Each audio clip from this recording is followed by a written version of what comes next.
Yo yo yo, salut les turfeuses, salut les turfeurs, bienvenue pour un nouveau pronostic de Benoît Ruquin. Ok, place au pronostic du quintet du samedi 6 juillet, direction Enghien pour le prix du Louvre, trop attelé, 2875 mètres, 14 partants, réunion 1, course 4, indice de confiance 3 sur 5.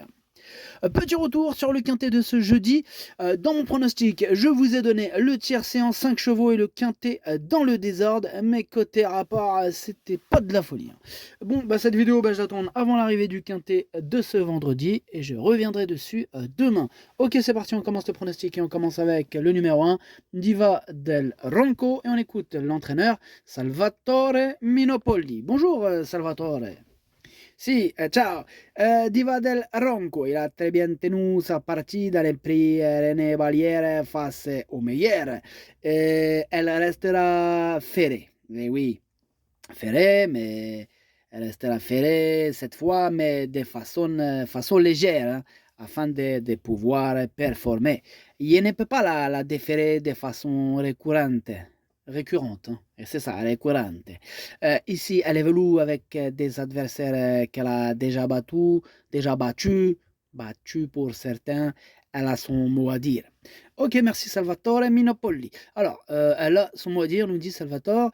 En tout cas, ce numéro 1, je ne l'ai pas retenu. C'est un regret. C'est mon deuxième cheval de complément en cas de non partant. Donc, on va lui accorder une note de méfiance. Après, question de feeling à faire d'impression.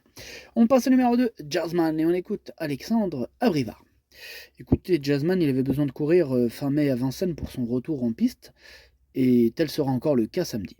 Il n'avait pas d'engagement à sa disposition, il monte en puissance, mais toute sa préparation a été axée sur le prochain prix de Milan, sans les 5 ans. Là, il risque d'être un peu juste encore, je suis plus confiant au sulky de Desiderio Dessi, un super cheval. Ok, merci Alexandre Abrivard. Alors, ce numéro 2, lui non plus je l'ai pas retenu. Bon, maintenant, question de feeling, affaire d'impression. Voilà, amateur de cote, cas de défaillance, à voir, hein, vraiment au feeling. On passe au numéro 3, c'est Jaguar du Goutier, on écoute Damien Bonne. Jaguar du Goutier a connu une baisse de régime au printemps et avait besoin de vacances. Il n'a pas couru depuis plus de 2 mois et demi. Il va avoir besoin de plusieurs parcours, hein, pour retrouver son meilleur niveau. Samedi, il restera ferré. Il est préférable de l'écarter. On va pas être plus royaliste que le roi. Ce numéro 3, effectivement, je le raye. On passe au numéro 4, Jet Express, et on écoute Philippe Daujard. Jet Express, il aurait été mieux avec une semaine de plus de récupération, mais les engagements viennent ainsi. Il ne sera revu ensuite qu'en août. Bon, il n'a pas été très heureux dans les circonstances de course lors de ses dernières prestations, tout en montrant sa forme. Il affronte plusieurs bons éléments, il doit bien courir. Ouais, sur sa classe, moi, ce Jet Express, je le vois bien en toute fin de combinaison. D'ailleurs, c'est le classement que je lui attribue dans mon pronostic pour samedi. On enchaîne avec le numéro 5, Caviarissime, et on écoute Mathieu Mautier. Caviarissime est arrivé il y a une semaine à la maison après son acquisition dans un très bel état. Il apprécie les profils plats. Cet engagement est intéressant, même s'il faut se frotter aux 5 ans, ce qui s'annonce un peu dur pour la victoire. Néanmoins, il a déjà montré une très belle valeur. Il a sa place parmi les 5 premiers. Ouais, pour la victoire, ça s'annonce compliqué, mais pour rentrer dans le quintet, tout à fait possible, en tout cas c'est ce que je pense, je l'ai mis 5e.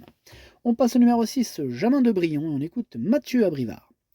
Jamin de Brion a bénéficié d'un bon déroulement de course pour s'imposer dernièrement de le prix Jean Le Gonidec. J'ai attendu cet engagement contrairement à certains de nos rivaux qui ont couru depuis à Vincennes. La longue distance ne va pas le déranger sur cette piste plate. Tout se présente bien, à moi de lui donner un bon parcours et il devrait confirmer jamais 203. Jamais 203, il fait il fait allusion aux 2 victoires, hein. Il vient d'enchaîner 2 victoires, il est donc dans une forme olympique.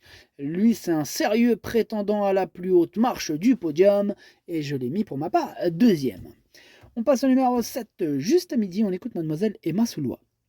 Juste à midi est revenu au mieux, comme l'attestent ses dernières performances à ce niveau. Dernièrement, il a dû se décaler un peu trop tôt, mais il n'a pas faibli. Il est resté au top et l'engagement est favorable. Il affronte pour la première fois les 4 ans, mais il a encore sa place dans les 5 premiers. Ok, merci Emma Souloua, hein. Ce numéro 7, lui aussi je l'ai gardé et je l'ai mis assez haut, hein. Je l'ai mis 4e et j'y crois. On passe au numéro 8, pardon, avec Kabaka de Guez, et on écoute Nicolas Bazir. Kabaka de Guez vient de se changer les idées sur l'herbe de cran. Auparavant, elle avait pris la 5e place d'un groupe 2 réservé uniquement aux femelles. Je m'attendais à un peu mieux, elle a des gains et découvre désormais des tâches compliquées. Samedi, elle est contrainte d'affronter de bons chevaux, mais nous n'avons pas le choix des engagements, elle n'aura pas la partie facile. Bon, elle n'aura pas la partie facile, il n'est pas super chaud, mais sur sa classe, un petit bout de combinaison, pourquoi pas. Moi, d'ailleurs, je l'ai gardé en bout de combinaison. On passe au numéro 9, Kamehameha, et on écoute Arnaud Bourdet. Kamehameha, a connu des problèmes de santé et n'a pas été revu depuis plusieurs mois. Il a effectué sa première année de monte au printemps et a repris le travail depuis quelques temps déjà. Cette course va permettre de le situer. Il risque de ne pas être assez prêt pour être compétitif dans le quintet d'entrée de jeu. Ok, donc il n'est pas chaud Arnaud Bourdet. Moi non plus, je suis pas chaud avec ce numéro 9, mais attention. Il est quand même tout seul sur ma petite liste des possibles troubles faits, qui fait donc de lui un capitaine, bravo. Voilà, donc attention quand même. On passe au numéro 10, Decideo Desi, on n'aura pas les commentaires de l'entraîneur qui est parti pêcher. C'est Moro Baroncini qui est parti pêcher tout seul, amuse-toi bien. En tout cas, ce numéro 10, lui, il me plaît bien. Je l'ai gardé, je l'ai mis 6ème.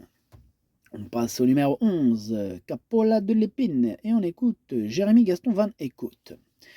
Capola de l'Épine n'a pas trop le choix des engagements et je veux voir son comportement à l'attelage à ce niveau car elle travaille très bien le matin. Johan Le Bourgeois l'a déjà menée au succès dans cette spécialité, mais l'opposition est tout autre ce samedi. Elle ira ensuite se reposer avant de préparer le prix des élites. Ouais, en tout cas, au monté, elle est sensationnelle, mais trop attelée, c'est différent. Quoique, avec un bon parcours et quelques défaillances, ça pourrait jouer les troubles faits. En tout cas, c'est ce que je pense. C'est lui mon gros regret. C'est lui mon cheval de complément en cas d'importante attention possible cassage en vue. On passe au numéro 12, Jazz in Montreux, et on écoute Grégory Torel. Jazz in Montreux a eu le droit à des vacances après un bon meeting d'hiver. Il n'est pas affûté pour cette rentrée après 5 mois d'absence et va avoir besoin de courir pour retrouver son bon niveau. Il compte 7 disqualifications en 8 tentatives à l'attelage. La seule fois où il est resté au trot, il avait fini dernier. Vous pouvez donc l'écarter. Bon, ok, merci Grégory Torel. Ce numéro 12, pour ma part, je ne le retiens pas. On passe au 13, Jericho, et on écoute Vincent Martens. Jericho, il manquait de ressources et n'a pas pu suivre l'accélération lors de sa dernière sortie. C'était trop mauvais pour être exact. J'ai effectué quelques réglages et tout est rentré dans l'ordre. Son travail de mardi matin m'a incité à le déclarer samedi. Il était extra. J'ai besoin qu'il me rassure, mais il devrait profiter de cet engagement idéal pour terminer dans les 3 premiers. Wow, il est super chaud, Vincent Martens. Les 3 premiers visent le podium. En tout cas, moi, ce numéro 13, j'ai pas hésité avant de le placer effectivement sur le podium à la 3e place. Et on termine avec le numéro 14, Giosco de Fitz, et on écoute Jean-Michel Baudouin. Giosco de Fitz a gagné de bonne manière dans le prix de grâce à Vincennes. Changer de piste ne va pas lui poser de problème pour ce très bel engagement. Il sait tout faire, mais il est encore plus fort quand il peut aller de l'avant. Tout se présente bien avant-coup. Il est capable de poursuivre sur sa lancée. Et voilà mon préféré, ce pensionnaire de Jean-Michel Baudouin, que je n'ai pas hésité avant d'installer en tête, même si c'est pas gagné d'avance. Il y a le numéro 6 qui est aussi un prétendant à cette plus haute marche. Le pronostic, ça donne 14, 6, 13, 7, 5, 10, 8, 4. Merci d'avoir suivi cette vidéo. N'hésitez pas à mettre un pouce bleu si la vidéo vous a plu. Pour accéder à tous mes tickets pour la course du Quintet, rendez-vous directement en description de la vidéo. À jouer avec modération. Bonne chance. Chopez-le moi. Ciao.